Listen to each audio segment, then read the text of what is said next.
Si tu veux venir au Canada en 2026 avec la résidence permanente sans trop dépenser, sans toutefois trop dépenser d'argent là, est-ce que tu sais qu'il y a une voie qui est très efficace, très rapide et officielle, oui, officielle, qui te permet d'obtenir la résidence permanente en l'espace de 6 mois?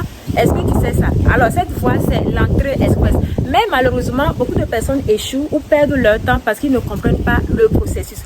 Dans cette vidéo, je vais vous parler des étapes clés. Je vais vous parler des étapes ordre par ordre pour vous permettre de bien comprendre le système de l'entrée express. Alors si vous êtes prêts, on y va les amis.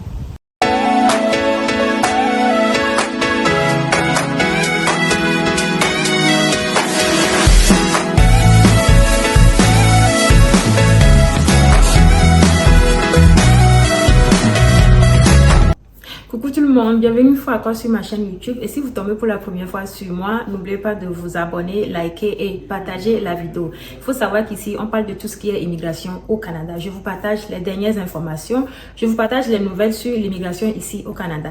J'ai commencé la vidéo dehors, mais il y avait trop de vent. Donc c'est pour ça que je suis rentrée à l'intérieur pour voir si ça va donner un peu pour la vidéo. Pour commencer, il faut savoir que l'entrée express contient en fait trois grands programmes en fait. Donc il y a le programme de l'expérience canadienne, il y a le programme des travailleurs qualifiés étrangers et il y a le programme des métiers spécialisés. Alors il faut savoir que souvent on fait des tirages et le tirage dans lequel nous les francophones on sort est en fait dans la catégorie des travailleurs qualifiés.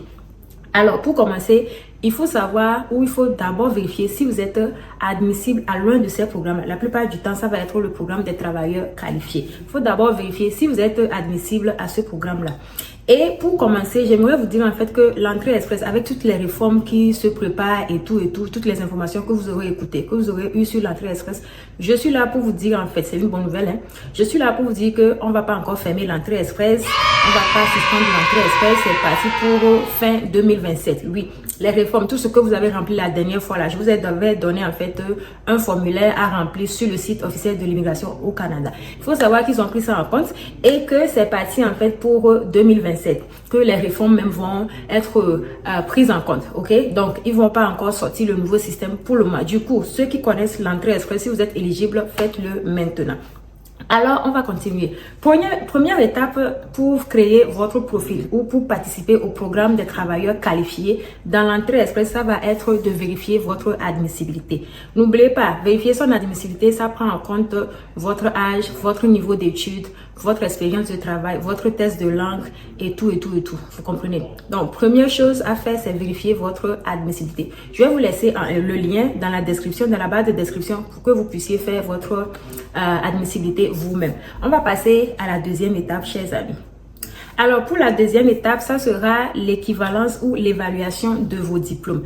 Et il faut savoir qu'on n'évalue que le diplôme le plus élevé. Du coup, si vous avez la licence, le master, vous n'allez qu'évaluer le master. Il ne faut pas évaluer et la licence et le master. Non, on n'évalue que le diplôme le plus élevé. Si vous avez par exemple le bac et vous avez fait une formation de 2 ans après votre bac, par exemple, les gens de mon pays, CFA, CAP et autres, là, je pense que c'est la même chose pour les Ivoiriens, les Camerounais ou autres. Si vous avez par exemple le bac et puis vous avez fait une formation d'État, une formation pour aboutir en fait à un diplôme d'État, vous aurez sûrement ce diplôme-là et le diplôme-là, vous pourrez en fait faire son évaluation, que ça soit une formation en plomberie, mécanique, soudure, une formation en électricité, une formation en cuisine, une formation en pâtisserie, voilà. Que ça aboutisse en fait à un diplôme d'État, ça passe. Mais si ce n'est pas un diplôme d'État, vous voyez comment on fait les formations au pays, dans les coins, et puis vous obtenez un certificat, ça ne passe pas. Mais il faut que ça soit un certificat d'État, il faut que ça soit reconnu par votre État. Vous comprenez un peu?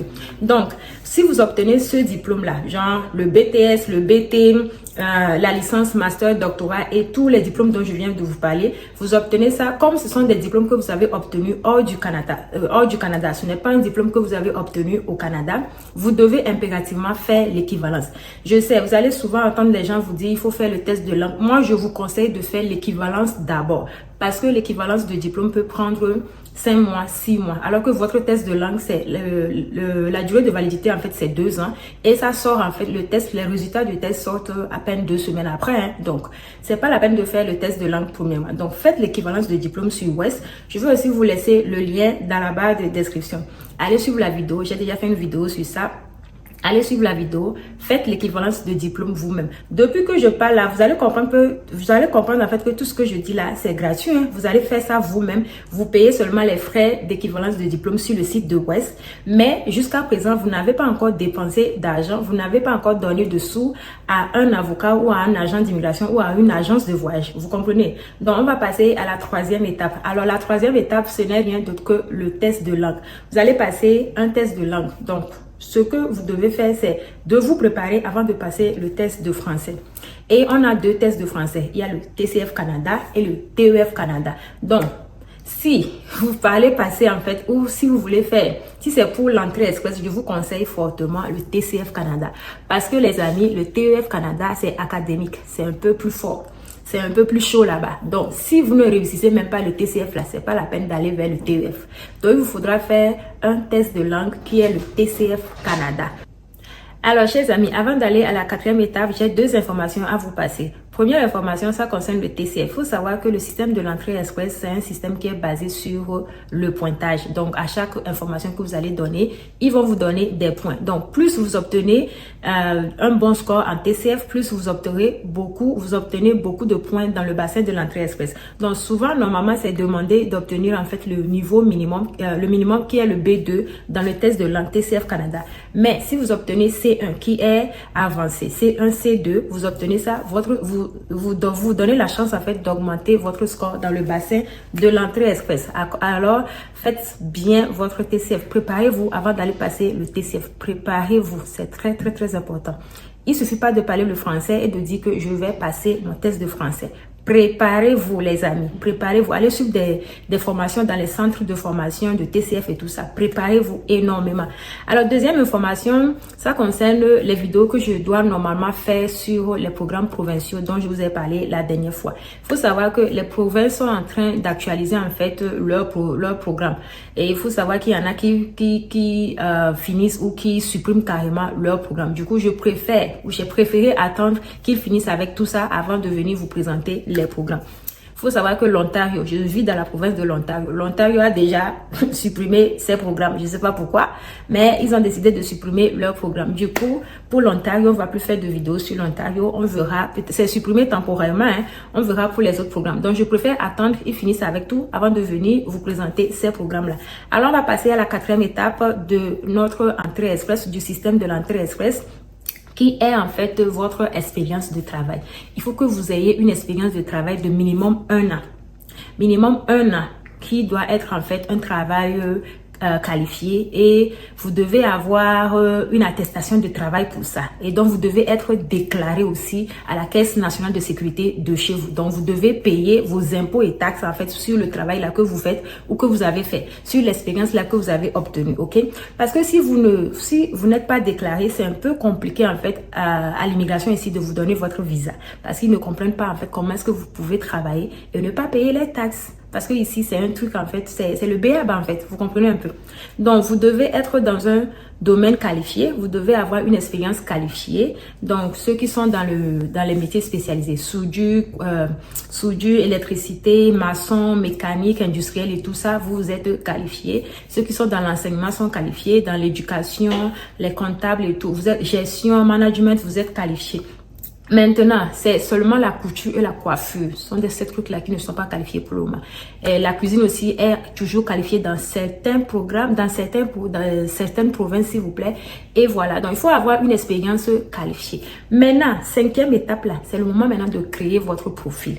Comment créer son profil entrée express? J'ai déjà fait une vidéo sur ça depuis l'année passée même. Mais si vous voulez, je peux encore vous refaire une vidéo sur ça. Mais la vidéo que j'ai déjà faite là, je vais mettre aussi son lien dans les commentaires pour que vous voyez. Donc, la 5e étape, c'est le calcul de votre score. Et il faut savoir que le score, c'est le cœur du système. C'est le cœur de l'entrée express même. Et le score dépend en fait de l'âge, du niveau d'études, de l'expérience professionnelle, des langues Donc, si vous êtes bilingue, faites et le test de français et le test d'anglais. Ça booste votre score dans l'entrée express. Moi, c'est ce que j'ai fait. Quand tu es bilingue, c'est la magie. C'est la magie, je vous dis. Parce qu'avec le test d'anglais, tu as déjà 50 points de plus. 50 points bonus comme ça. Vous voyez, donc, si tu es bilingue, fais les 2 tests d'anglais. Donc, le score, ça dépend de l'âge, du niveau d'études, de l'expérience professionnelle, des langues, de ton français qui va être bonus. Si tu as une offre d'emploi aussi ici au Canada, mais souvent, l'offre d'emploi même ne donne plus de points. Donc, on ne prend plus ça en compte. Maintenant, créer le profil Entrée Express. C'est le sujet même. Vous allez devoir créer votre profil Entrée Express. Une fois que vous êtes prêt avec les documents là, les documents essentiels là, c'est votre équivalence de diplôme, votre expérience de travail. Vous pouvez ne pas prendre une attestation de travail en ce moment, c'est pas grave. Votre équivalence de diplôme sur West, votre attestation de travail, mais si même vous savez que votre compagnie là va vous donner l'attestation de travail, il n'y a pas de problème, ne demandez pas pour le moment. Et le test de langue. Donc les 3 choses là sont très importantes. Équivalence de diplôme, test de langue, expérience de travail. Et maintenant vous pouvez commencer votre profil Entrée Express. Comment créer le profil Entrée Express? Une fois que vous êtes prêt avec les documents là, vous pouvez créer le profil Entrée Express et être dans le bassin de l'Entrée Express. Pour créer le profil Entrée Express, je vais vous laisser le lien aussi dans la barre de description pour que vous puissiez créer en fait le profil Entrée Express. Si tu n'as pas encore jusqu'à ce stade-là, il faut savoir que vous n'avez pas encore la résidence permanente. Vous êtes seulement en train de vous préparer pour une invitation éventuelle pour présenter en fait une demande de résidence permanente. Donc, la 6e étape, ça va être de recevoir une invitation. ITA, Invitation to Apply, c'est en anglais. Donc, invitation à postuler ou à demander la résidence permanente. Donc, c'est ce qu'on appelle ici souvent être tiré dans le bassin de l'Entrée Express. Donc, si votre point arrive ou si votre point dépasse les points, le score qu'ils ont pris dans leur tirage, comme la dernière fois, ils ont invité 4500 personnes avec un score de 409. Donc, si dans le bassin de l'Entrée Express, vous avez 409 et plus, vous devez normalement être tiré. Vous comprenez? Vous devez être invité en fait. Donc, quand vous êtes invité, vous allez maintenant présenter une demande proprement dite de la résidence permanente. Et là, vous avez 60 jours qui font en fait 2 mois pour présenter votre résidence permanente. Et là, je vous jure que souvent, ça prend moins de 6 mois, même pour vous qui êtes à l'extérieur. Souvent, ça prend moins de 6 mois. Alors, pour ceux qui ont été tirés dans le bassin de l'Entrée Express, je vais profiter de mettre cette section-là dans cette vidéo pour vous. Alors, il faut savoir que les documents souvent demandés, quand vous avez une invitation pour la demande de résidence permanente, les documents souvent demandés sont le passeport, vos résultats de test de langue. Si vous avez fait les 2 tests de langue, vous devez préparer vos documents là, les résultats des tests de langue, les équivalences de diplôme. Si vous êtes une famille, le monsieur qui est l'applicant principal a fait l'équivalence de diplôme, la dame aussi a fait l'équivalence de diplôme, vous préparez vos équivalences de diplôme à soumettre, les preuves de travail, preuves d'expérience de travail. Si vous avez déclaré plusieurs boulots, vous allez devoir trouver des attestations, des contrats de travail, bulletins de paye, CNSS pour tout ça là, ok? Caisse nationale de sécurité sociale pour les Togolais, pour tout ça, ok? Et après, le certificat de police et puis l'examen médical et la caution financière, à ne pas oublier. La caution financière dépend en fait du nombre de personnes dans l'application. Si c'est une personne, vous allez voir ça. Je vais vous laisser aussi le lien où je peux même mettre ça quelque part ici pour que vous voyez, ok? La caution, la preuve financière, la preuve de fonds dépend du nombre de personnes dans le bassin de l'Entrée Express. Alors, à ce stade, la précision est très importante. À ce stade, vous allez soumettre tous les documents là. Il faut même pas faire d'erreur. Surtout, faut pas faire d'erreur au niveau de votre code de travail, au niveau de l'attestation, des attestations de travail, au niveau des détails sur votre attestation de travail, au niveau de la preuve financière. Faut surtout pas faire d'erreur sur ces points-là. J'espère que vous comprenez. Alors, cette étape, ça concerne en fait l'immigration. C'est le traitement de dossier. Il faut savoir que toutes les informations que vous allez donner vont être traitées en fond et en large. Du coup, ne donnez pas d'informations pour lesquelles vous n'aurez pas de preuves. Vous comprenez? Ce que je dis là, c'est très important. Même si vous avez fait une déclaration, même si vous avez soumis une application avant là, prenez ça en compte. Prenez l'application là en compte. Vérifiez ce que vous avez mis dans cette application parce qu'ils ont déjà le record de ce que vous avez fait avant. Si vous avez une fois reçu un refus de visa de chez ISCC là, vérifiez ce que vous avez mis là-bas avant de refaire une nouvelle application, s'il vous plaît, parce qu'ils prennent tout en compte. Ne blaguez même pas avec ces gens-là. J'espère que vous avez compris la partie là. Elle est très, très, très importante. Maintenant, il faut savoir que le traitement de dossier prend en compte vos informations, votre passé. Ça prend en compte votre passé, votre santé et votre sécurité. Quand je dis sécurité, je parle de ce que vous avez fait dans le passé, si vous avez été à la police, si on vous a interpellé et tout, ok? Si vous n'êtes pas un problème en fait pour le Canada ou si vous ne représentez pas un problème majeur pour le Canada. Donc voilà, si tout est correct avec votre dossier, normalement, vous devez obtenir la résidence permanente là d'ici 5-6 mois, ok? Ça passe vite en fait. Maintenant, des stratégies importantes pour vous que vous pouvez adopter pour 2026 pour faire votre demande ou pour soumettre votre profil Entrée Express. Le Canada utilise des tirages beaucoup plus centrés dans le domaine de la santé, éducation, enseignement, métiers spécialisés et puis l'expérience canadienne. Donc ce que vous pouvez faire, c'est essayer d'améliorer votre test de langue ou essayer d'améliorer. It's okay. C'est mon colocataire, c'est pas grave. Essayez, it's okay. Ou essayez d'améliorer en fait votre test de langue. Essayez d'améliorer peut-être si vous avez par exemple le BTS, essayez d'améliorer ça. Essayez d'avoir la licence. Essayez d'augmenter en fait votre niveau. C'est tout ce que vous pouvez faire. Mais maintenant là, allez maintenant faire ce que je vous ai demandé là. Allez préparer les documents là pour créer votre profil Entrée Express. On se retrouve le dimanche en live et jusque là, portez-vous très bien. Bye.